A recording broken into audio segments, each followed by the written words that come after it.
It's just for show, just for the hoes. For the hoes, Jonathan. Yeah. Bow down to me type. That's what it is. But back to women being masculine, I think women have been forced to be masculine only because one, men play with women, and then So women have to much. like harden up and like try to become like the man. You know, like they want to have multiple guys. They want to chase after money. They want to like boss up and get their own shit and shit on motherfuckers. Like, I don't need you. So definitely, women are definitely becoming more masculine, and I'm not afraid, or it doesn't scare me away because I know how to bring that back. Actually, there's I cannot think of his name. He is a relationship coach, and he talks about the throttles of relationships, and he talks about how women oftentimes give so much. They give so much that the man feels like he doesn't have to give anything more. But realistically, it should be like, I go a little, you go a little, you go a little, I go a little, we go a little, we come back. Like, it should totally be an equally yoked version of what you're giving, which is also why I feel like a lot of these women that go on dates and then ask for money the second time that you've ever even spoken to this person, like, oh, I went for dinner, and then the next day, hey, I'm struggling to pay my rent, whatever that is, because I've heard these horror stories. I feel like that's one of the reasons why they don't get anything in return, because they haven't done the equally yoked version. Like, you have no skin in the game.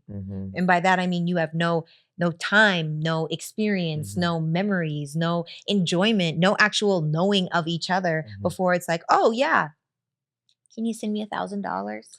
Women do that to like, that's their vetting process. Really? Yeah. So sometimes they don't even need the money, but they want to see who's going to spend the money. And Really? that's who I need to keep around. That's who you need to keep around? That's what the women are saying. So like, if I meet 10 guys this week, I'm gonna try all of them. Let me try all y'all up. But what about the reputation of the woman? What she care? Is she fine? You think men are gonna stop talking to her? Man, she had me for some money. Man, I'm still gonna try it. I'm still gonna try it. And if you a spender, you definitely gonna go try it because you don't care. If you a trick, you're gonna keep tricking. Why is it that a successful man would rather take care of a broke woman than a successful woman? Is it because, do you feel like the energy of need is different? Yes. Ah, Um, a successful woman, sometimes they make men feel like they're not needed, and I want to feel needed. yeah, And that's how women come off yeah, that are successful. yeah. I disagree. I will tell you, I will You know what your say, problem is? what is it? Tell me. Ooh, tell me. You try to insert yourself in someone's life too fast. You Do try I? you try to change someone's life too That's a fast. bold statement. Give me an example. Um, what I witnessed with you and your person I seen that you were with, the only person I Mm-hmm. seen that you were with, Mm-hmm. the way that you guys interacted, it Mm-hmm. was like you was already his wife. Yeah, for sure. Um, you were trying to like, help him like change and Mm-hmm. like brought a stylist over and like I could, that was just the what I seen surface Mm-hmm. level, but I could already tell Mm-hmm. the way that you were treating him. Mm-hmm. It was too fast. It was too much for him. I think well, number one, we were never equally yoked, that person and I. However, what I will say is that I think it depends on the way that a man moves. Because one thing for me, I like to follow a lead. Mhm. I prefer to follow a lead, to be honest. It's like the person that I am in the world versus the person that I am in the house. And so in that situation, like when I first moved to Atlanta, he said move in with me. I said absolutely not. When Mhm. I first got to Atlanta, in a month and a half of us dating, he asked my dad for permission to marry me.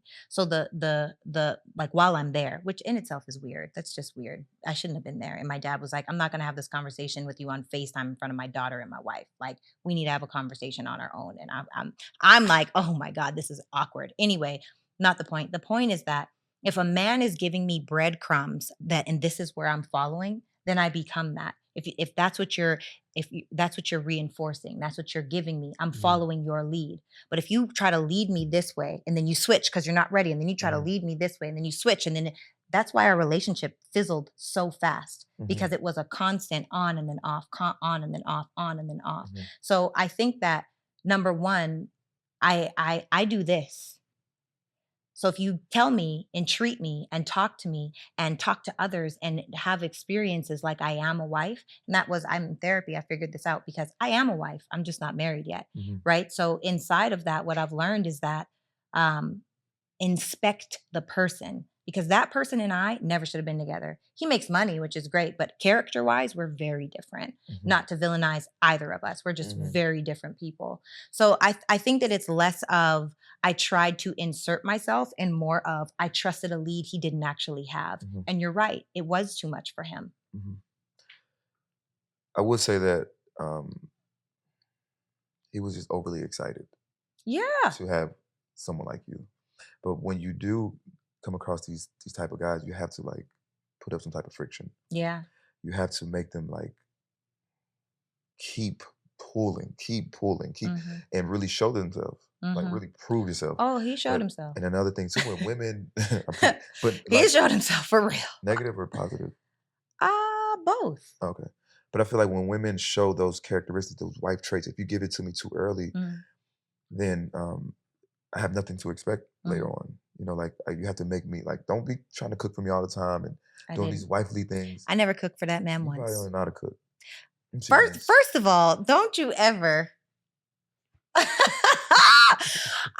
That is hilarious. I baked. I will say that. I I like bake. baking. Oh, you're a I've made baker. like pies and That's cool. That's cool. breads and those types of things. I can cook. I just right now I eat out damn near every day. But that's not the point. The point is that I get what you're saying and I do believe that there are wife qualities. I think the difference between and this is what I'm learning, preparing myself for whatever is going what is mine, dear future husband. It is what it is. But I say that to say that I am while I'm preparing myself, one of the things that I've learned from my coach or my relationship coach or my therapist coach or whatever, all of the different coaches and people that I've learned from is a difference between being a wife and being a girlfriend after you've inspected that this person is actually wants what you want and you want what they want and there's an alignment and a vision for your life. That on top of that, the only difference is the us and ours instead of mine and yours. Mhm. When I am your girlfriend, what's yours is yours and Mhm. what's mine is mine. When I am your wife, what's yours is ours and what's mine is ours. Mhm. And so I think that inside of that language, I've never heard that before. My parents have been together for decades. My oldest brother, 25 years, married to his girl. My sister's been with her guy for 20 years. My other brother been with his girl for like 9 years or 8 years or whatever. Everybody in my family is long-term relationship. And you the only single one? Yeah, yeah, I am the only single sibling. Then what's the problem? I'm dating. I should say that. I'm just And why are you being not wifed up? I'm number 1 because I haven't met the person. You met someone. No, I have not. I have been engaged twice and I am not I've walked away from both of those engagements. Hmm. And if I was engaged a third time, I would have walked away from that one too. Because this is another thing. I've been moving from a space of rush. I've only ever been in relationships. I've never really been single. Men are so persistent that after a while, I'm like, okay, you make sense. And so then it's like, okay, yep, Mm. we're together. And when I choose, and I choose powerfully.